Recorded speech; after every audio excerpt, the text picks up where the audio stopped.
the Lazy Jeep Guy channel, and today I have a new project that I'm going to try out and record for you, and hopefully give you some valuable information that you can use on your own Jeep. I'm standing here in front of my 2019 Jeep JL Wrangler Unlimited. It's a Sport S model. It came with the stock factory plastic bumper, and what I want to do today is spruce it up.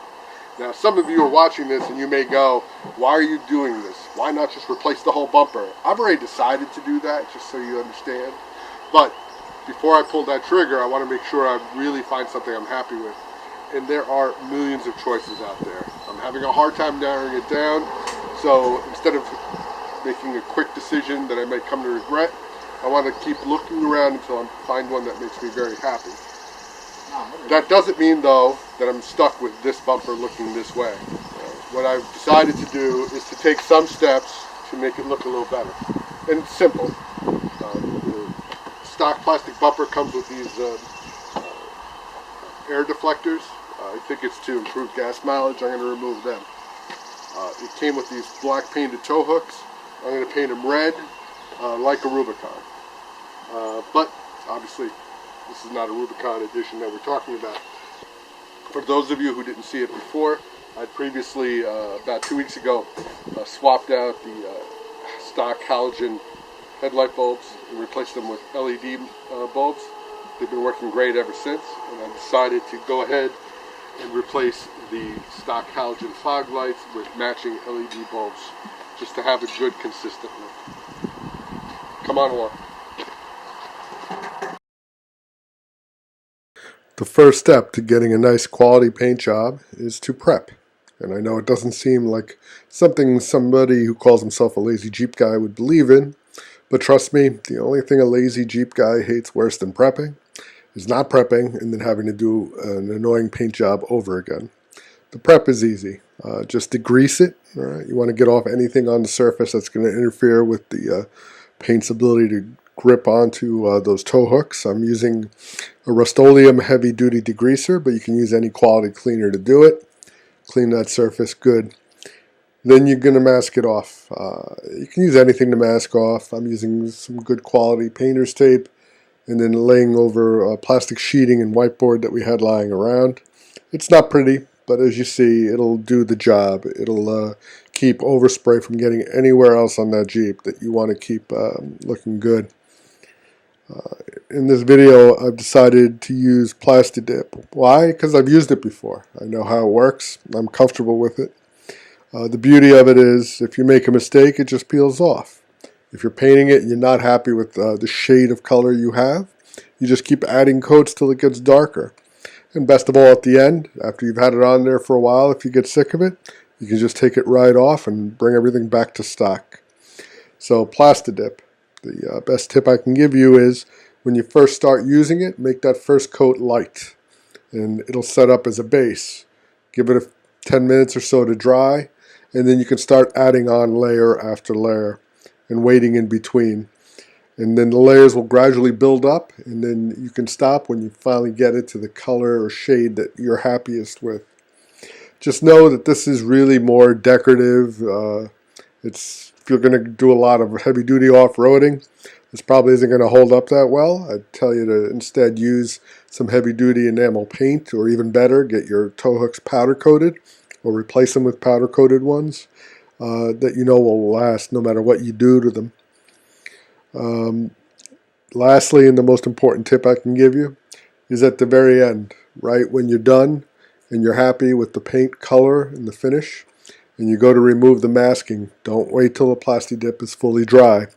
Because what you'll do is, as you start pulling off the masking, you're going to find that not only will the tape come off, but also a lot of that finish, because it's all connected.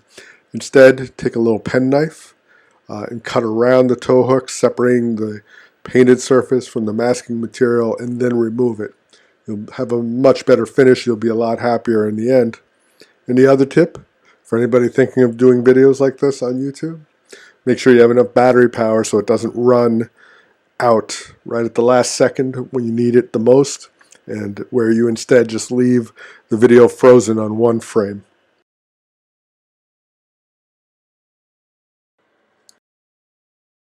So removing the ugly is easy. It begins with removing the air dam. You find it directly beneath the bumper behind that front license plate you're looking at. Welcome back. Here we are underneath the JL, and as you can see, we're going to start this project by taking off this front lower air dam, and it's simple and easy that even a lazy Jeep guy could do it. The panel's held on by these pins here that pop out with a plastic trim removal tool if you have one, or a screwdriver if you don't. Just take them off gently. For those of you who've never tried to take off one of these push pins, it's kind of simple how it works. So there's two parts. You slide your tool and you lift the cap downward. When it comes down far enough, it loosens the pin that's inside, that's holding it in place, and then you slip your tool underneath and out it pops. It's that simple.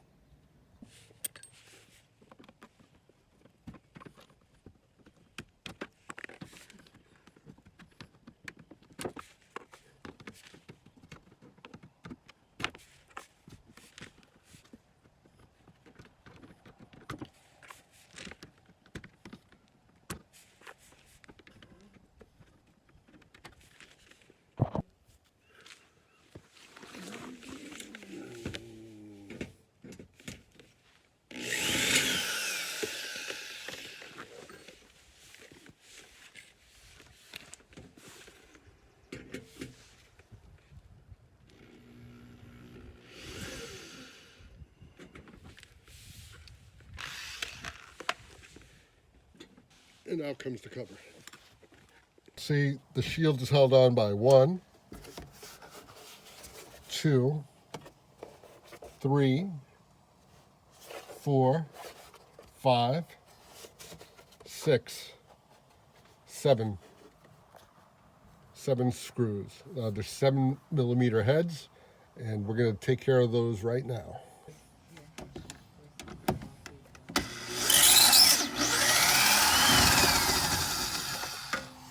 One,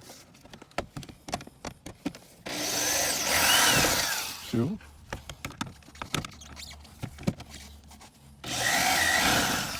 3,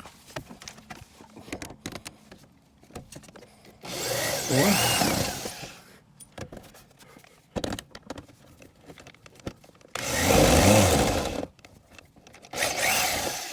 5,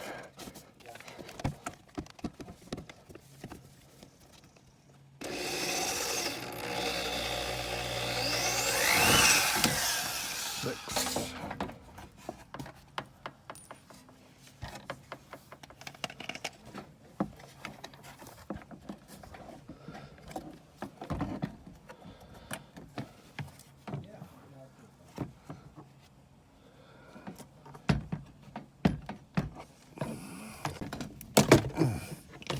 There you go. Done.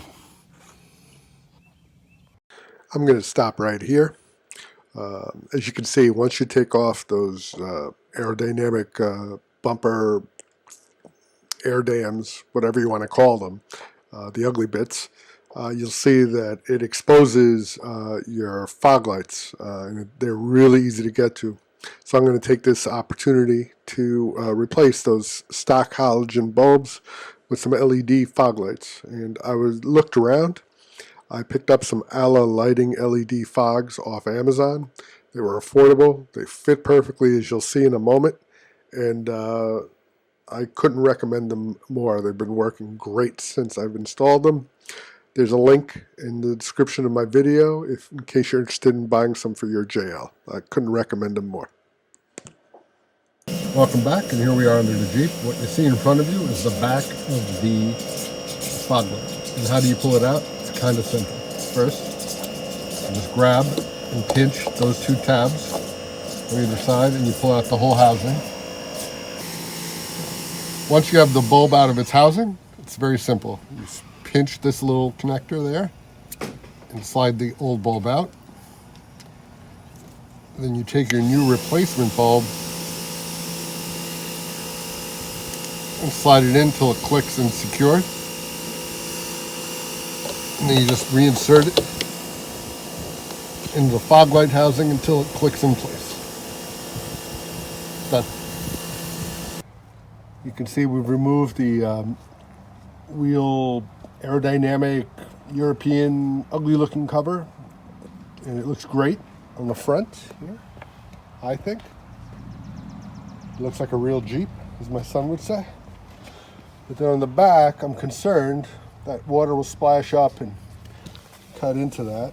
What I've decided to do is to take the covers that we've taken off. Right, and here you can see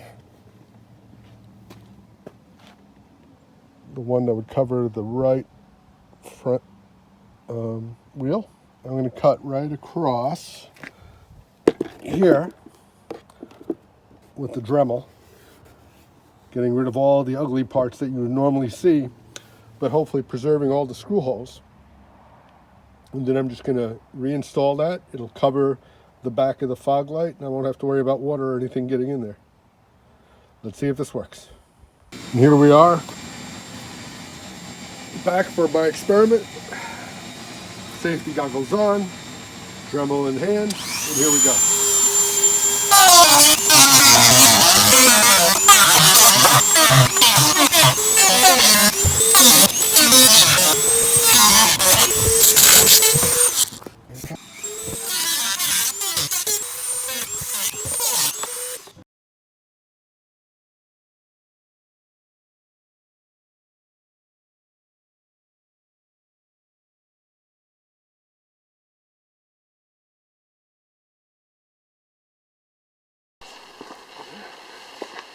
And there you have it, another successful project done by someone who's not really high energy and who doesn't really have a lot of skills, but is willing to tackle these projects. And hopefully you're enjoying these videos, watching them as much as I am making them. Please like this video, subscribe to this video. If you want to buy any of the products that I used in the course of this video, I'm going to put links down in the description below. A special shout out to Liberty Pole Spirits. Not only do they make fantastic whiskeys, they make fantastic t-shirts too. They're not a sponsor, just somebody in something that caught my eye. See you next time. Bye. All right. Good.